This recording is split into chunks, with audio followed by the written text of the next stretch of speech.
आरोग्यदायी तरीही रुचकर आणि चविष्ट असं हे रायतं. त्याला संजीवनी बुटी म्हटलं जातं. असा हा अगस्ती डोकेदुखी, रातांधळेपणा, पचन सुधारणं, दमा खोकला दूर करणं, आयर्न, कॅल्शियम याच्यामध्ये रिच, कफ आणि पातविनाशक, रोगप्रतिकारक शक्ती सुधारणारा असा हा अगस्ती.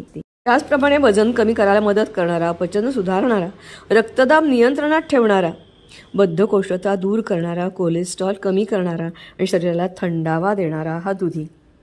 असा हा दुधी, अगस्तीची फुलं आणि लाल भोपळ्याची 4-5 फुलं याचं रायतं आज आपण बघणार आहोत.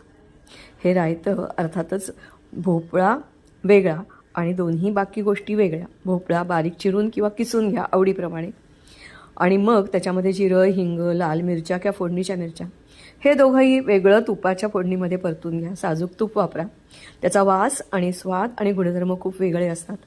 या फोडणीवर हा भोपळा टाकला आणि अर्थातच मीठ घालून तो परतून घेतला. मीठ घातल्यामुळे पाणी लवकर सुटतं. वर पाणी ठेवलं, ते पाण्याचं झाकण ठेवलं, त्यामुळे भोपळा लवकर शिजतो.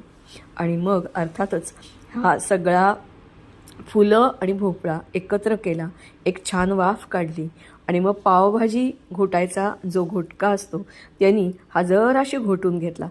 त्यामुळे तो एकजीव झाला, बारीक झाला आणि मग त्याच्यामध्ये दही मिसळलं.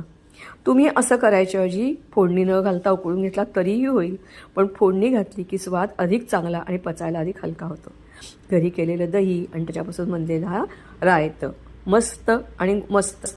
तेव्हा शेवगा, अगस्त आणि त्याचबरोबर लाल भोपळा या सगळ्यांचे गुणधर्म एकत्र असणारा हे रायतं तुम्ही जरूर करून बघा आणि एन्जॉय करा. मला खात्री आहे तुम्हाला हे नक्की आवडेल.